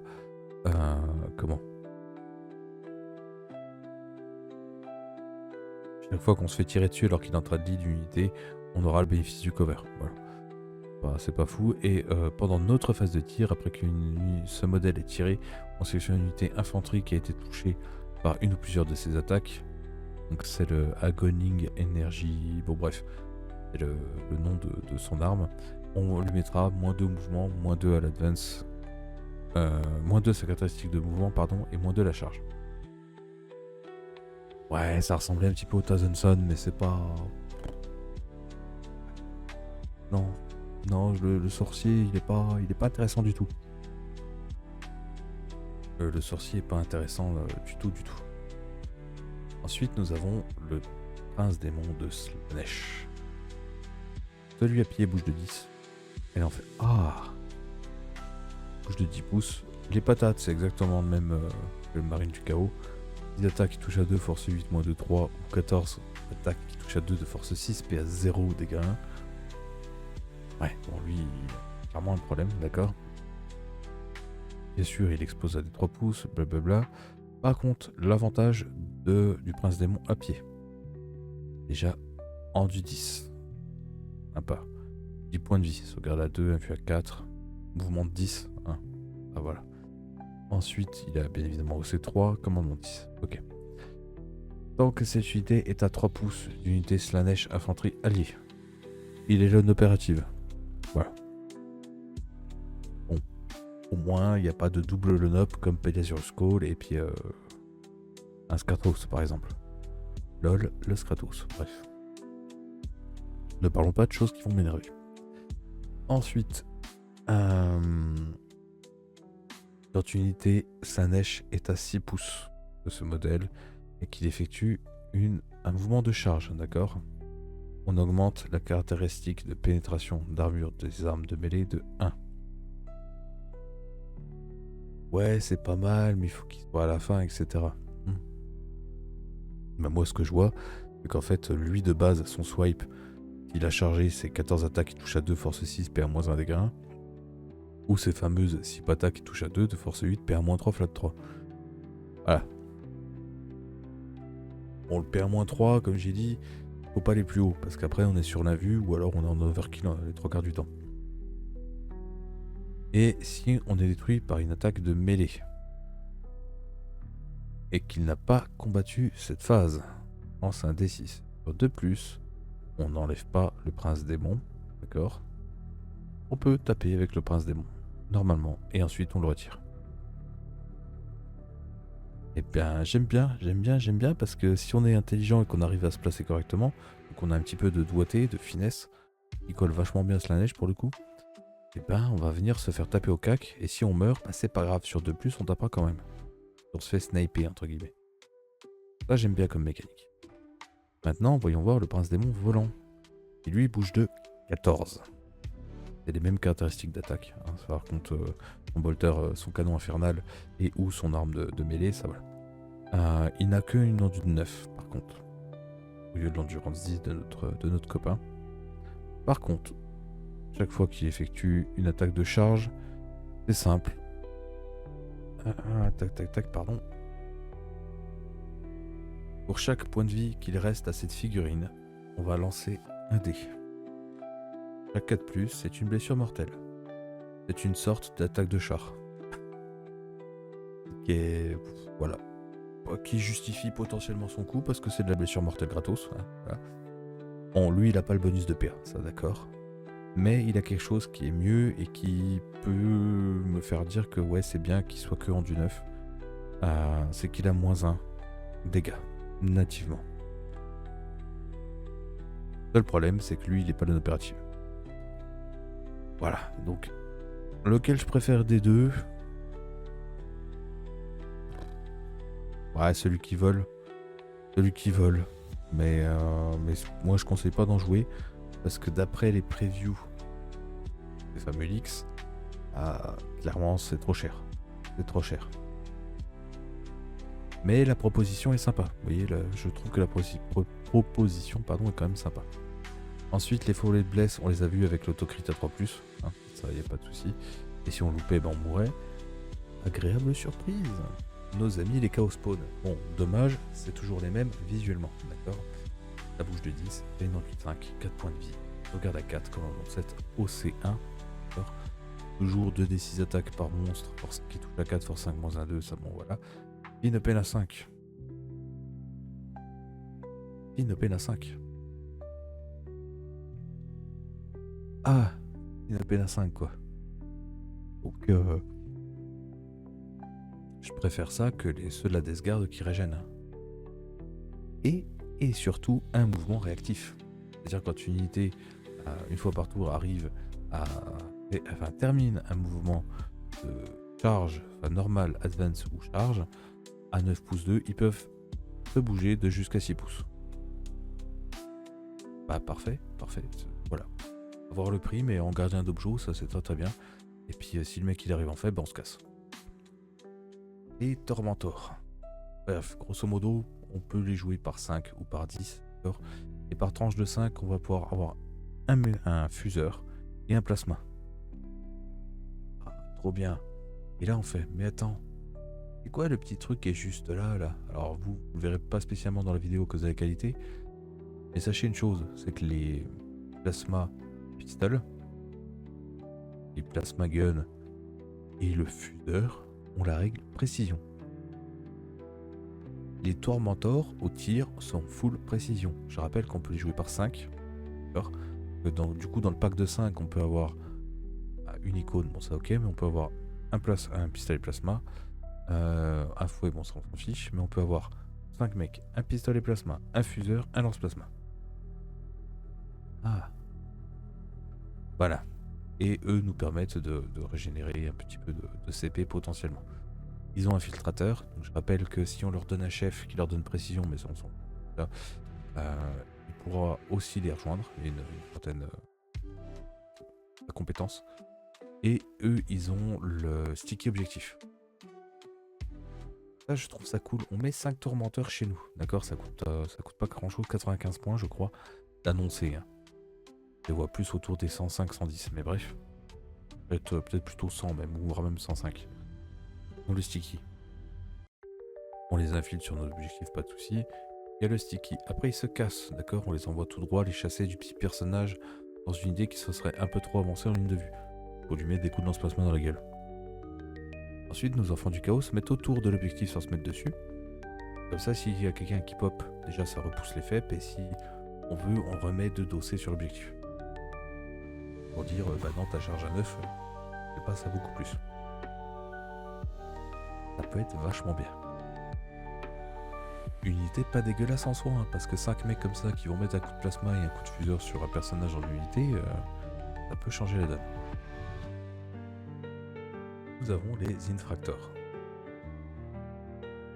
Regardez un truc. Lui, ils sont mis à Battleline. Les infractors, c'est un petit peu comme les Tormentors, mais eux, ils ont la précision au corps à corps plutôt qu'au tir. Voilà, ils n'ont pas le sticky, ils ont un mouvement scout. Qui sur cette map, je vous le rappelle, peut être très très bon, puisque en faisant un mouvement scout D6, on peut déjà apparaître sur une unité, pas sur un objectif. Pourquoi pas, sachant que eux, si unité, yeah, sur un objectif, ils ont la reroll des as. Non, pardon, quand ils sont à portée d'engagement ennemis, ils ont la reroll des as sur les armes de mêlée. Et quand cette unité ennemie est sur un objectif, on peut relancer les blessures. Alors oui, c'est que PA-1, PA-2, c'est que de la force 4. Par contre, ça a l'air de saturer énormément. Et toujours l'icône d'accès à la fin de la phase de tir ou de combat. Si on a détruit une unité ennemie pendant cette phase et on réussit un test de commandement, on régène un CP. Ah voilà, là rien d'ordinaire. Nos amis les Totors, ceux qui peuvent être en -1 bless, -1 hit, enfin qui peuvent être... voilà. Eux, ils ne sont jouables que par 5. Équipement, on n'a pas le choix, c'est comme pour les Space Marines du chaos, c'est ceux de la boîte. Voilà. Mais 2 bonnes choses par rapport au fait d'être Emperor Children. Le fait de pouvoir Advance Charge, et le 6, déjà parce qu'on bouge de 6, hein, je vous rappelle. Donc on bouge de 1 pouce de plus que les Terminators globaux, normaux. On peut Advance Charge gratos. Et surtout, ils peuvent reroll leur charge.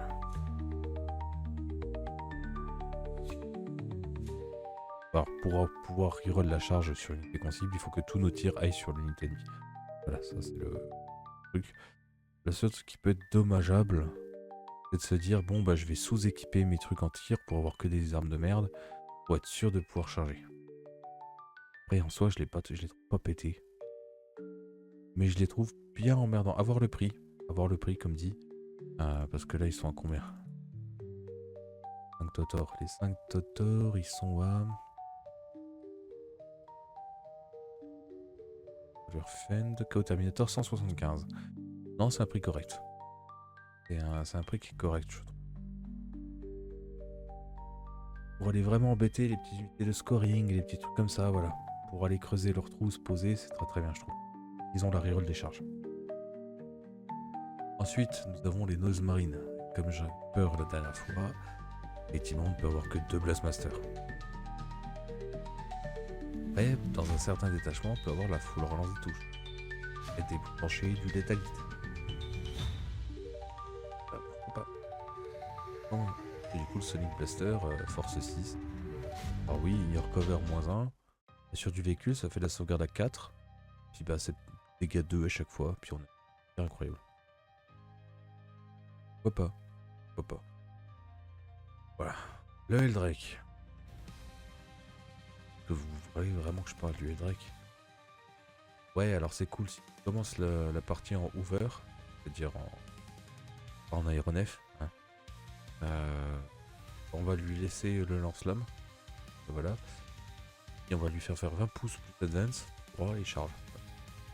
On va l'envoyer se sacrifier. Si on n'a pas le T1, bah il meurt et voilà. Non, je pense même pas qu'il rentre sur l'état de WT pour avoir la figurine.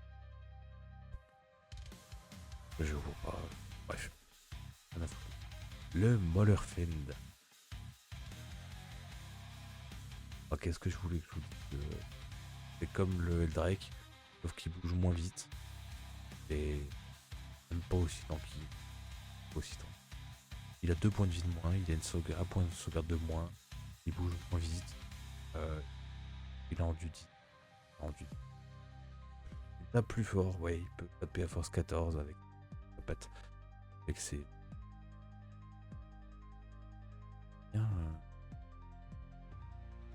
Rien qui fait que quoi. Le Rhino c'est les mêmes anneaux, il n'y a aucun problème. Faut juste se souvenir que le Rhino bouge de 12. Hein, bouge de 12. Il peut advance charge. Comme le Mollerfend qui bouge pas de 8 mais de 10. Ça faut pas oublier. Si, il y a un petit truc sur le Mollerfend que je vous ai pas dit. C'est que chaque fois ce modèle attaque une unité qui est en dessous de son départ d'effectif, il aura plus 1 pour toucher. Il va toucher à 2 au corps à corps, ce qui est quand même pas mal. Et si une unité est en dessous de sa demi-force, donc a déjà été entamée, etc., il aura plus 1 pour blesser. Bon, quand on a force 14, on s'en fout un peu. On va se le cacher. Et ensuite, on arrive sur la partie démon.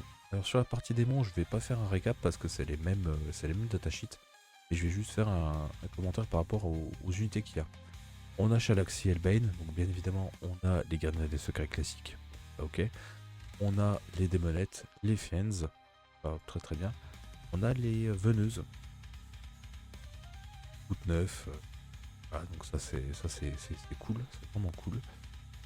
Et c'est tout. Et là je fais, ouais c'est tout. Alors, qu'il n'y ait pas les gargouilles.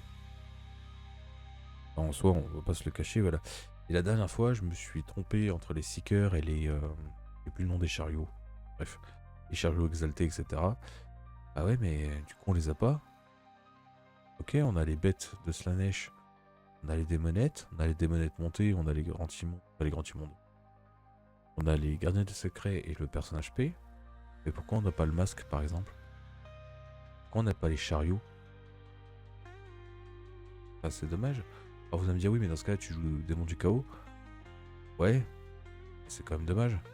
Avec 22 datasheets. C'est pas suffisant, je trouve. Je sais pas ce que vous en pensez, écrivez-moi ça dans les commentaires. On met le petit pouce bleu. Pour cool, un petit commentaire aussi. Ça fait toujours plaisir pour le petit travail, on va dire. Dans le lien de la description de la vidéo, je vous mets les 2 liens que j'ai utilisés pour pouvoir voir les datasheets, etc. Je dis à tout bientôt, je vous fais des poutous. A plus, le Wargamer.